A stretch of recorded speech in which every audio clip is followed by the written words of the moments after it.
राधे राधे, जय श्री कृष्णा। आप सुन रहे हैं कार्तिक मास महात्म के अध्याय। आज हम सुनेंगे कार्तिक मास महात्म का 30वां अध्याय। भगवान श्री कृष्ण चंद्र जी महाराज ने कहा, हे प्रिय, नारद जी के वचन सुनकर महाराजा पृथु बड़े विस्मित हुए। अंत में उन्होंने नारद जी का पूजन करके उनको विदा किया। इसी कारण माघ, कार्तिक और एकादशी, यह 3 व्रत मुझे अत्यधिक प्रिय हैं। वनस्पतियों में तुलसी, महीनों में कार्तिक और तिथियों में एकादशी और क्षेत्रों में श्री द्वारिका जी मुझे बहुत प्रिय हैं। जो प्राणी जितेंद्रिय होकर इनका सेवन करता है, वह यज्ञ करने वाले प्राणियों से भी मुझे अधिक प्रिय है। जो प्राणी विधि विधान से इनकी सेवा करते हैं, उनके अनुग्रह से सभी पाप दूर हो जाते हैं। भगवान श्री कृष्णचंद्र जी महाराज के वचन सुनकर सत्यभामा ने कहा, हे नाथ, आपने यह बात बड़ी आश्चर्यजनक कही कि दूसरे के लिए पुण्य के फल से कलह की मुक्ति हो गई। यह प्रभावशाली कार्तिक मास आपको अत्यधिक प्रिय है कि जिससे पतिद्रोह का पाप केवल स्नान के पुण्य से ही नष्ट हो गया। दूसरे प्राणी द्वारा किया हुआ पुण्य उनके देने से कैसे मिल जाता है, यह आप मुझे बतलाइए। इस पर भगवान श्री कृष्णचंद्र जी महाराज ने कहा, बिना दिया हुआ पुण्य और पाप जिस कर्म द्वारा मिलता है, सो सुनो।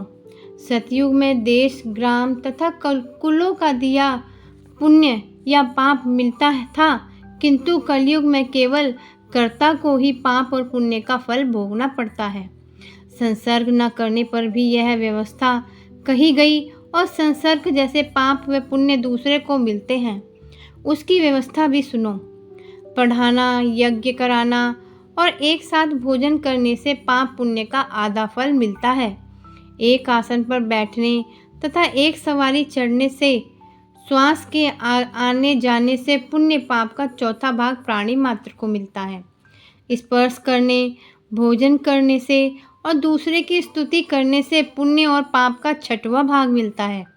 दर्शन करने, सुनने तथा ध्यान से मनुष्य को पुण्य और पाप का 10वां अंश मिलता है। दूसरे की निंदा, चुगली और धिक्कार करने से उसका 100वां भाग मिलता है। पुण्य करने वाले मनुष्य की जो कोई सेवा करता है, वह सेवा का भाग लेता है और अपना पुण्य उसे देता है। स्त्री, नौकर और शिष्य के अतिरिक्त जो मनुष्य दूसरे से सेवा करवाकर अपना पैसा नहीं देता, तो वह सेवक उसके पुण्य का भागी होता है। पंक्ति में बैठे हुए भोजन करने वालों की पत्तल जो व्यक्ति लांघता है, वह उसको जिसके की पत्तल उसने लांघी है, अपने पुण्य का 6वां भाग देता है। स्नान तथा ध्यान आदि करते हुए मनुष्य से जो व्यक्ति बातचीत करता है या उसे स्पर्श करता है, वह अपने पुण्य का 6वां भाग उसे दे डालता है। जो मनुष्य धर्म के कार्य के लिए दूसरों के लिए धन मांगता है, वह पुण्य का भागी होता है। ठीक उसी प्रकार जिस प्रकार दान करने वाला पुण्य का भागी होता है, जो मनुष्य धर्म का उपदेश करता है और उसके पश्चात श्रोता से याचना करता है, वह अपने पुण्य का 6वां भाग उसे देता है। जो मनुष्य दूसरों का धन चुराकर उससे धर्म करता है, वह चोरी के पाप का फल भोगता है और शीघ्र ही निर्धन हो जाता है। और जिसका धन चुराता है, वह पुण्य का भागी होता है। बिना ऋण के उतारे जो मनुष्य मर जाते हैं, उनको ऋण देने वाले सज्जन पुण्य के भोगी होते हैं। शिक्षा देने वाला, सलाह देने वाला, सामग्री को जुटाने वाला तथा प्रेरणा देने वाला, यह सब पाप और पुण्य के 6ठे भाग को प्राप्त करते हैं। राजा प्रजा के पाप, पुण्य और षष्ठांश का भागी होता है। गुरु शिष्यों का, पति पत्नी का, पिता पुत्र का, स्त्री पति के लिए किए हुए पुण्य का 6ठा भाग पाती है। पति को प्रसन्न रखने वाली आज्ञाकारिणी स्त्री पति के लिए हुए पुण्य का आधा हिस्सा लेती है। जो पुण्यात्मा पराये लोगों को दान करता है, वह उनके पुण्य का 6ठा भाग प्राप्त करता है। जीविका देने वाला मनुष्य जीविका ग्रहण करने वाले मनुष्य के पुण्य के 6वें भाग को प्राप्त करता है। इस प्रकार दूसरे के लिए किए हुए पुण्य अथवा पाप बिना देने के भी दूसरे को मिल सकते हैं, किंतु यह नियम जो कि मैंने बतलाए हैं कलयुग में लागू नहीं होते। कलयुग में तो एकमात्र कर्ता को ही अपने पाप व पुण्य भोगने पड़ते हैं। इस संबंध में एक बड़ा पुराना इतिहास जो कि पवित्र भी है और बुद्धि का देने वाला भी है कहता हूँ, ध्यानपूर्वक सुनो। जय श्री कृष्णा, राधे राधे। ये था कार्तिक मास महात्म का 30वां अध्याय। आइए अब सुनते हैं 31वां अध्याय। भगवान श्री कृष्णचंद्र जी महाराज ने कहा, पहले उज्जैन में एक महापापी और दुरात्मा धनेश्वर नामक ब्राह्मण रहता था। वह रस, चमड़ा और कंबल आदि का व्यापार करता था। वैश्यगामी था और मद्यपान आदि बुरे कर्म किया करता था। चूँकि वह दिन रात पाप में रत रहता था, इसलिए व्यापार के लिए वह नगर नगर घूमता था। वह एक दिन महिष्यमतीपुरी में जा पहुँचा। महिष्यमतीपुरी चूँकि राजा माहिष ने बसाई थी, इसलिए वह राजा के नाम पर ही विख्यात थी। नगरी के पास ही पाप नाशनी पुण्यकारिणी भगवती नर्मदा बहती थी। उस नदी के किनारे देश देशांतर से आए हुए यात्री कार्तिक व्रत करने के लिए कुछ दिनों के लिए ठहरा करते थे। उन कार्तिक व्रत करने वाले प्राणियों को वहाँ ठहरा देखकर वह दुष्ट धनेश्वर भी इधर उधर व्यापार करता हुआ एक मास के लिए वहाँ ठहर गया। अपने माल को बेचता हुआ वह नर्मदा नदी के तट पर घूमता हुआ ब्राह्मणों को देव पूजा में अक्सर लगा हुआ देखता कि कोई तो पुराण पढ़ रहा है और कोई सुन रहा है, कोई भगवत भजन कर रहा है, कोई कीर्तन कर रहा है, कोई भजन सुन रहा है, कोई ध्यान में लीन है और कोई तुलसी की माला धारण किए हुए है। बस इसी तरह वह भगवत भक्तों के बीच में रहा और वैष्णवों के दर्शन करता रहा, उनको स्पर्श करता रहा, उनसे वार्तालाप करता रहा और भगवान विष्णु के नाम स्मरण के पुण्य को अर्जित करता रहा। वह कार्तिक के व्रत की उद्यापन विधि तथा जागरण को भी देखता रहा।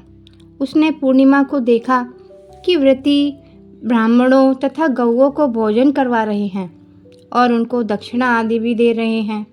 उसने नित्य प्रति भगवान शंकर की प्रसन्नता के लिए होती दीपमाला भी देखी। त्रिपुर नामक राक्षस के तीनों पुरों को भगवान शंकर ने इसी तिथि को जलाया था। इसी कारण भगवान शिव ने भक्त इस तिथि को दीप उत्सव मनाते हैं। जो मनुष्य मुझ में और भगवान शंकर में अंतर मानता है, उसकी संपूर्ण क्रिया निष्फल हो जाती है। धनेश्वर वहाँ कहीं पूजा विधि देखता हुआ इधर उधर घूम रहा था कि उसे एक काले सर्प ने काट लिया और भूमि पर गिर पड़ा। उसकी यह दशा देखकर वहाँ के दयालु भक्तों ने उसको चारों ओर से घेर लिया और उसके मुंह पर तुलसी दल मिश्रित जल के छींट देने लगे। और जब उसके प्राण निकले तो यम के दूत उसे बेंधकर कोड़ों से मारते हुए यमपुरी को ले गए। उसे देखकर चित्रगुप्त ने यम से कहा, इसने बाल्यकाल से लेकर आज तक बुरे कर्म ही किए हैं। इसके जीवन में पुण्य तो लेश मात्र भी नहीं दिखाई देता। यदि मैं पूरा 1 वर्ष आपको सुनाता रहूं तो भी इसके पापों की सूची समाप्त नहीं होगी। यह महापापी है, अतः इसको 1 कल्प तक घोर नरक में डालना चाहिए। चित्रगुप्त की बात सुनकर यमराज ने बड़े क्रोध में भरकर उसको अपना कालनेम से समान भयंकर रूप दिखाते हुए अपने अनुचरों को आज्ञा दी। उसने कहा, हे प्रेत सेनापतियों, इस दुष्ट पाप मूर्ति को मुग्धरों से मारते हुए कुंभीपाक नरक में फेंक दो। भगवान श्री कृष्णचंद्र जी महाराज ने कहा। यह सुनकर प्रेत सेनापति के मुग्धरों से उसका सिर फोड़ते हुए कुंभीपाक नरक में ले जाकर खोलते हुए तेल की कढ़ाई में छोड़ दिया। प्रेत सेनापतियों ने ज्यों ही उसे तेल की कढ़ाई में फेंका, तो ही लपलपाती हुई आग अपने आप ठंडी हो गई। जैसे कि प्रहलाद को अग्नि में डालने से वह अग्नि ठंडी हो गई थी। यह विचित्र घटना देखकर प्रेत सेनापतियों ने यमराज के पास जाकर सारा वृतांत कहा। यमराज भी सारा हाल सुनकर आश्चर्यचकित रह गए और धनेश्वर को अपने पास बुलाकर स्थिति तक पर विचार करने लगे। उसी समय नारायण नारायण का कीर्तन करते हुए देवर्षि नारद भी वहां आ पहुँचे और यमराज से कहने लगे, हे अरुण नंदन यमराज, यह ब्राह्मण नरक में डाले जाने के योग्य नहीं है, क्योंकि इसने अंत समय में कुछ शुभ कर्म किए हैं जो कि नर की आत्मा को नष्ट करने वाले हैं। जो लोग भगवत भक्तों का दर्शन करते हैं, उनसे वार्तालाप करते हैं और उनका स्पर्श करते हैं, चाहे उन्होंने कोई पुण्य कर्म न किया हो, सहज स्वर्ग के अधिकारी हो जाते हैं। अतः धनेश्वर भी पुण्यात्माओं के संग व स्पर्श के स्वर्ग से स्वर्ग का अधिकारी हो गया है। अतः वह यह पुण्यात्मा है, इसे यक्ष योनि दो और केवल इसे पाप भोग करने वाले नरक दिखा दो। भगवान श्री कृष्णचंद्र जी महाराज ने कहा। जब देवर्षि नारद ऐसा कहकर चले गए तो धनेश्वर को पुण्य आत्मा समझते हुए यमराज के दूतों को उसे नरक दिखाने की आज्ञा दी। जय श्री कृष्णा। ये था कार्तिक मास महात्म्य का 31वां अध्याय। अगर आपने कार्तिक मास महात्म्य के पिछले अध्याय नहीं सुने हैं तो आप मेरे चैनल HK सात्विक मोटिवेशन पर सारे अध्याय सुन सकते हैं और कार्तिक मास का पूरा फल आपको मिल जाएगा। अब पंच भिक्षु स्टार्ट होने वाले हैं देव उठनी काशी से और कार्तिक पूर्णिमा तक। आप कार्तिक पूर्णिमा तक स्नान करेंगे और कार्तिक मास महात्म्य के सारे अध्याय सुनेंगे तो आपको पूरे कार्तिक मास का फल अवश्य मिलेगा और भगवान विष्णु की कृपा से आपकी सभी मनोकामनाएं पूरी होंगी। राधे राधे। जय श्री कृष्णा। जय श्री श्याम। हरे कृष्णा।